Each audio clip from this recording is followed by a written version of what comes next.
What's up, you guys? Matt Jablonski here with The Point of Change. Tonight, The Point of Change meets Alan Kinkaid. Every Sunday night, if you didn't know, I bring on a guest to share their story of addiction and recovery. You guys hear me talking about recovery every single day. If you don't know who I am, my name is Matt Jablonski. I started The Point of Change a few years ago, about 2.5 years ago now, as a way to start sharing my story of addiction and recovery and to help people in their own paths of addiction and recovery, no matter what they're recovering from. But every Sunday night, I like to bring a guest on to share their story because I help certain people with my viewpoint on addiction and recovery. But there's so many other ways to come into addiction. There's so many different ways to come into recovery. So I think it's really important that we highlight all those different ways. So tonight we have a follower of mine. Alan Kinkaid's been following the page for a while. He asked me if he could come on here and share his story. He actually jumped through some hoops so he could get on here tonight. He had to go over to his family's house so he could get to Wi-Fi so he could come on here with us tonight. Let me give some shout outs here. Let me see. Hang on. Let me get this working right. There we go. What's up? Josh and Lori are here. Pam Taylor, how are you? Jody, good to see you. Sandy Miller. Let's see if I can get the comments pulled up. Janet McClanahan, Brandy Conklin's here. What's up, Brandy? Pam Valesner, good to see you tonight. Thank you for being here. Big Pete, all the way from Texas. What's up, Big Pete? Guys, make sure you like, love, share this video out in any addiction groups you may be a part of or onto your own page if you wish. That would be even better. The Point of Change meets used to be at 9 p.m. Central on Sunday nights. Tonight is our first night moved to 7 p.m. Central. From here on out, it'll be Sunday nights at 7 p.m. Central. So make sure you mark your calendars for that. If you guys are followers of the Point of Change and you want to be here on Sunday nights, 7 p.m. Central. And I'm no longer going to be going live during the day on Sunday. It used to be 10 a.m.s because I didn't have church services for a long time there due to COVID. Church is back rocking. So every Sunday morning at 10 a.m. my church service starts. So I won't be going live anymore in the mornings on Sunday, but still Monday through Saturday, I am live every single day at 10 a.m. Central. All right, that's enough about me today, guys. Thank you guys so much for joining me. Make sure you hit that share button again, hit that like, love button. Let me bring on my guest for tonight, Alan Kinkaid, all the way from Logan, Ohio. What's up, Alan? What's up, Maddie? I'm actually in Ada, Ohio. Oh, all right, yeah.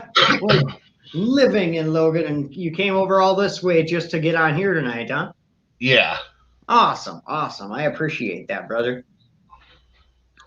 All right, man. So, well, let's start at the beginning. Let's get to know you. So, where are you from? I'm from Logan. I moved to Kenton, Ohio after I got out of rehab. I've been clean for a year. I got a daughter. I got my old lady, and I just do me now. Okay. Do you have any brothers or sisters? Yeah, I got one brother. One brother? Older? Younger. Younger. Oh, okay. A lot younger or close to same age? I think it's 8 years between us. Oh, okay. And how old are you? I'm 26. Okay, you're 26, so wow. So he's 18 years old or so? Yeah. Wow. He's going to turn 18 this month, actually, on the 22nd. Oh, awesome. Is that the one I see? Is that the dude I see in the background walking around back there? Yeah. Right on. That's good to see you. Good to see you around family and stuff, man. That's just always awesome. So I see on Facebook you got engaged last year. Is that true? Yeah. We decided to get engaged while I was in rehab. She was iffy about it, but then she saw me push for the change, and I stuck to it. So. Yeah, that's awesome. So how old were you when you got involved with drugs and stuff then? I started messing around with meth probably when I was 19, 20. Okay. I've been smoking weed since I've been 16. Okay. So. Okay. And was there any history of drug abuse or anything in your family, anything like that, any addiction that run in the lines? Well, I'm adopted. In my biological family, yes. My biological mother was addicted to crack. all my uncles, like one of my uncles was a big meth dealer in some other state down south. I forget which one, but you know, he's 22 years sober off of it. So Oh, wow, that's awesome. yeah, it's what sent him to prison and everything, and but like other than that, like it was like all I know is really it's my uncles and my biological mother. Okay. Okay. Well, that's awesome that you were adopted into a good home then. So, what age were you adopted? I was 2 weeks old when I was adopted. Oh, wow. Okay. Yeah. Well, that's awesome. Have you actually met your birth family then? Yes. I There was a point in my life I lived with my biological grandmother for a year of my life. Oh, okay. Yeah, like she passed away like a year before my dad did. Oh, okay. All right. I'm sorry to hear that. Well, so how long ago was that then? Oh, about 4 or 5 years ago. Okay. Okay. And let's see. You've been in recovery for just over a year. That's awesome. As of 2/26, you hit a year, huh? That's Yeah. awesome. That is awesome. Really, right there, man. I think that's the same recovery date as Drew Hicks. Is it? Yeah, I think it Yeah. is too. I think me and him talked about it. Yeah, that's I awesome, commented man. on one of his statuses. That's awesome. So, did you end up going to rehab or go to jail or anything like that to get you off of the drugs? Well, what it was is like okay, I had a warrant for probation. I didn't report. We all know about that. And they picked me up. And like she's I at that point like I did meth at that point. Like when I did it, I was getting more angry with myself. Like why am I doing this? Why am I putting myself back in this fucking hell? Mm-hmm. Like, and I knew I was doing it, but I couldn't stop. So like I went to jail. I went to jail for 3 days before I got into rehab. Like my probation officer had told me it was gonna be about 2 weeks. She said you're gonna sit in jail for about 2 weeks uh, before you go to rehab. I was in rehab within a day of sitting in jail. Well, that's awesome. Yeah, That's surprising too, because a lot of times she's right. Most of the time, you'll end up sitting for a while before you get yeah. transferred. Well, I went in right before COVID hit. Okay. Like when COVID hit, they weren't accepting anybody. No rehab was. No, There was a good point. Like they didn't start accepting people until right before I got out. Oh, wow. Wow. Yeah. So what was that like going to rehab with COVID going on? Well, it was my first time going to rehab, and like from people who'd been through rehab before, they're like, this is much harder, and even the staff was like, this is hard for people. There was a house that we had 32 people in. Like by the time COVID hit and like everything was said and done, people had left. There was like 12 guys left in the house. Oh, wow. Yeah. Did they have some, were they putting in place like a bunch of COVID restrictions as well, like masks in the house and all that stuff? Or We didn't need to wear masks in the house because at this point we had been together. Our house had been together for long enough for the quarantine period that they wanted people to be there for. So okay. they didn't make us wear masks in the house, but we couldn't have visits. We couldn't go on our home passes, like and like that didn't start until right before I got out of rehab. Like there was a good solid I was in there for 116 days. It was probably a good solid 75 days without anything. Oh, wow. Wow. Yeah. So I imagine the intake process probably slowed right down. It did, but the good thing that it was is like the guys, like we all got close in the house. I just lost a brother. Like I don't know if it was an overdose. I just lost a brother from that house like a month ago. He Oh, died wow. in his sleep. Like it's crazy. A lot of the people that I went there with are dead now. Mm-hmm. Like they weren't lying when they said it's only 2% of people make it out of rehab. Right on, brother. Amen. Amen. That's insane. The numbers are just insane. Sometimes it's a little disheartening to hear the numbers, but Yep. makes you feel good to be one of the people that made it out. That's for sure. Exactly. Like they told us, they're like, they in rehab, they told us, they're like, it's there's 2% of you will stay clean. He said out of 10 people in a room, only 2 of you are gonna stay clean. Mm-hmm. Yep. You That's know, tragic. It's tragic, and but it's it's the truth. mm-hmm. And that's important for us to just keep rocking, Yeah. That's why we just gotta keep trying, man. And I know like this COVID stuff makes it all hard too, like because when I was in rehab, I'm like, I couldn't imagine being in the streets right now. Yeah.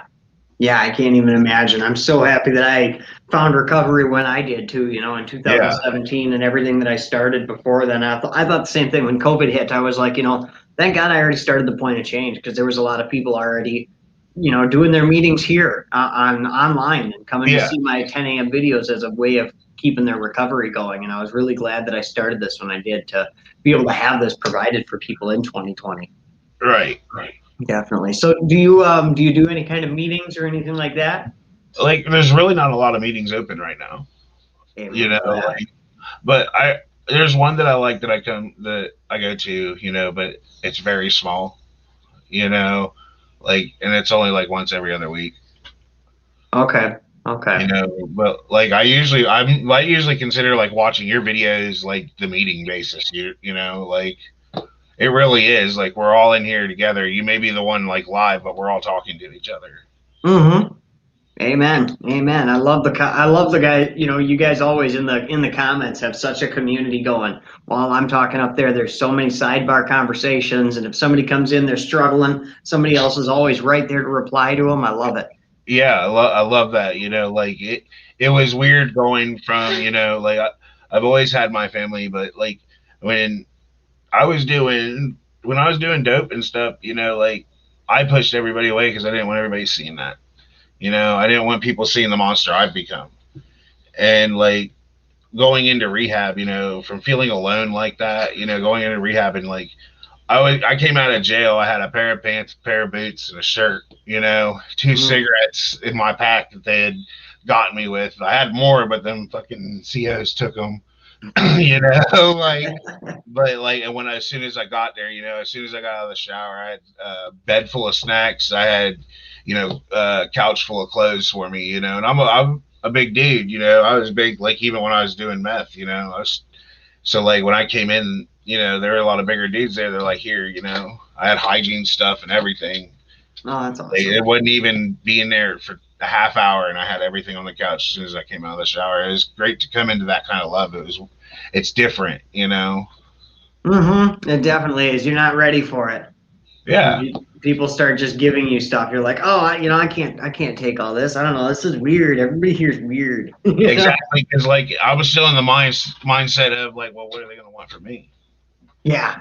You Yeah. know, I don't have nothing to give back. And now they all gave me something. So now I'm going to owe them all something. But you don't. You don't owe anybody. exactly.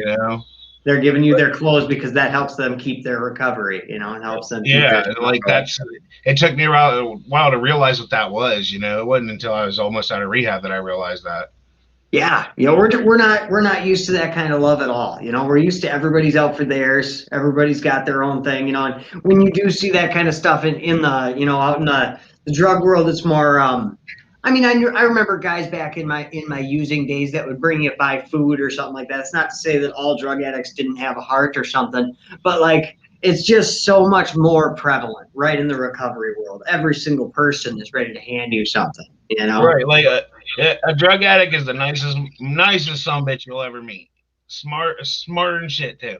Amen to that, man. We're all very talented. We're all very smart people. Yeah, I mean, you look at just look in the recovery world on Facebook, and all you see is, you see like me making my speaking videos, and then Joe Nestor out there with his amazing musical talents, and everybody else out there that does their thing. And it's like, yeah, wow, look at these gifted, beautiful, amazing people. But exactly. at one time, all of us were in a junkie or, in the gutters or whatever. Exactly. Like like Tyler Pack. Tyler Pack was an RA at my rehab. Oh. Yeah, like he came in like when COVID hit because they usually had speakers come in or we go to meetings. He came in and against the rules, he told his story. Just to give the newcomers that did come in some hope, because like he's got a hell of a story and he's an awesome dude, Mm-hmm. Like we used to dog him so hard there at Ed's place, but like he was a good dude too. Uh-huh. No, he was. He really is. He's going to be at the Recovery Ribbon event this year at May 22nd. So I'll be actually getting to meet him in person soon too. He's a good dude. That's awesome. I'm excited to meet him. Tell just tell him, just be like, I know Kalichi's your best friend. Him and Kalichi know each other on a personal level, I guess. Oh yeah. Yeah. Oh, good. I love all those guys, all them Cloud Gang Yeah. guys. B-Rain and Casey Makes Music and all of them. They're all great guys. So let's see. What is the one biggest thing that you've gained back in your recovery? The trust from my loved ones. Yeah. Like, okay, like I never took money out of my mother's purse. I never took any of my mom's money. I never stole her money, but that doesn't mean I didn't steal her stuff. Mm-hmm. Like, and I broke trust there, like, and our relationship got strained, like my dad dying had like my immediate family, my mom, my brother, like our relationships with each other strained really hard, because my dad was the rock, like, and then I went out and did this and strained mine and my mom's relationship even more, and it was to the point to where like I was so embarrassed with what I was doing, I couldn't even ask my mom for help. I couldn't take that hit to my pride. Like, and that was one of my biggest things while in addiction is I was a very prideful person. Definitely. I think all of us got a lot of problems with pride and ego in our addictions. Yeah. So did you are you the one that actually reached out to your mom and made those amends, or was it just kind of because everything was on the table that it just had to happen? Or? Well, like my mom, she's one of the most forgiving people I know. Like she was hurt. She gets over things easily, like, but at the same time, I think going to rehab showed her that I am giving a fuck again, and I am doing the try, and I am trying, because I didn't go to rehab just to get out of jail. Mm-hmm. I went to rehab because I needed help. Amen. Like, and like I did reach out to her and to make the amends, but it kind of just happened naturally. Yeah, that's the way it happens sometimes. Like even if you're not like trying to work the steps kind of start to work you sometimes, They do have some meaning to all this, like I don't work the steps personally. I don't, I smoke weed while I'm in recovery, like, but I'm not an addict of that type that can go smoke weed and be shooting dope between my toes in 2 days. That's not me. Mm-hmm. Weed wasn't my problem. Meth was. Mm-hmm. Yeah. Well, I'm a definite believer in, having a drug of choice and conquering an addiction. And I'm also, a supporter of medical marijuana and of just recreational marijuana, whatever your thing is. I believe we all have our vices in this world. Some people get off the dope and they still smoke cigarettes. They still drink a soda. Some people still use alcohol. Some people still use marijuana, and you'll get bashed for it here and there. But I mean, here at the Point of Change, I just applaud progress. I'm not trying to tell anybody how to live their life because hell, I don't do it perfectly over here either. So like one of the RAs in rehab, he told me, he says, as long as your life's not unmanageable because of it, it's fine.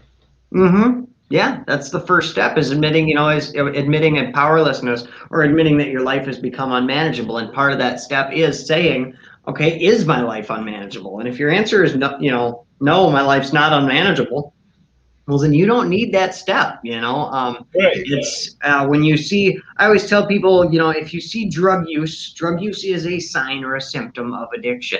But it's not the only sign and symptom. It doesn't No. mean that if somebody's using drugs that instantly that means they're suffering with addiction. We look for other signs and symptoms. Are they lying? Are they manipulating? Are they stealing to get it? Are they lying about how much or how often or what they're using or all that stuff? There's so many Right. more things to take into account on it. Yep. Definitely. Oh, so we got to give a shout out to your mom on starting the Widow of Hope Foundation. Yes. So would you elaborate on that a little bit? Well, like it's just a foundation like to help people that are going through a rough time. Like life throws shitty ass curveballs at us sometimes, Like Mm-hmm. my mom's the most giving person in the world. She wants to do anything. She wants to do things for addicts, for people who suffer domestic violence, like she wants to help those people, and God knows we need more we need more things in this world like that to help people like us and other down and out people. Definitely. Definitely, brother. So that's called the Widow of Help Foundation. She started that in honor of your father. Yes.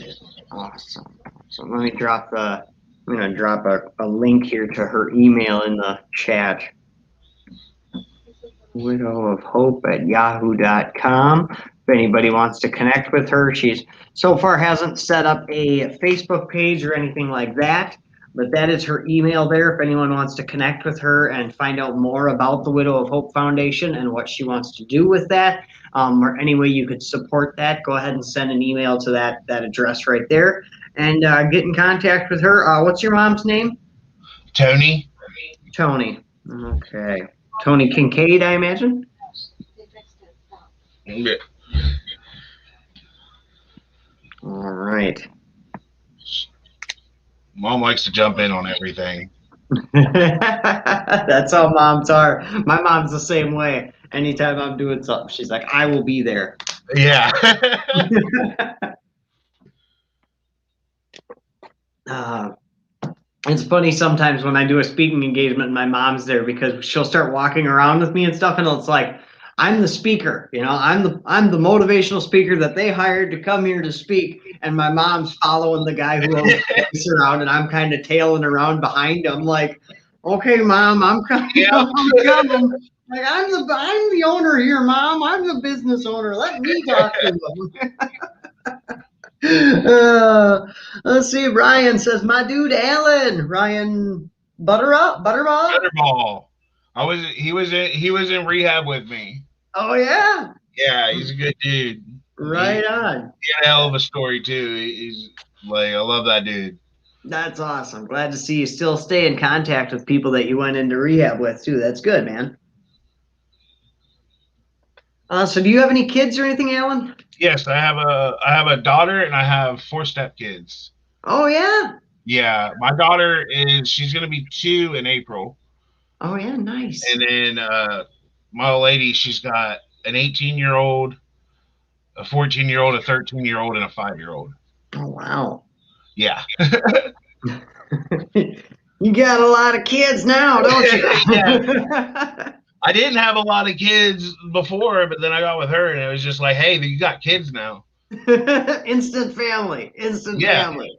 Take it. Here you are. Sandy says, what an incredible ministry. Yes, definitely. Definitely. It's been awesome having you on here and hearing your story, brother. It's awesome to hear everybody's path to recovery, whatever it is, however you went through it. There's so many different people out there pushing so many different ways, Right. And I love everything that you do for the recovery community too, like I know I say it all the time on your videos and stuff, but it's just awesome. Like I found you as soon as I got out of rehab. Like I was scrolling through Facebook one day and just it was a suggested thing was the point of change. Like you and Drew Hicks were the 2 first people that I had found, and I follow both of you. Awesome, man. I'm glad to have you following. I'm glad to have you in the comments. You always got, your comments are generally on point, or as on topic as we like to be here at the Point of Change. Anyways, we love to get off a topic, Oh but yeah. You know, it's always good to have somebody that sticks on topic and somebody that has some good points that they can lay out. And you're always in the comments. When you're there, you're always making on point comments, and I appreciate Right. that.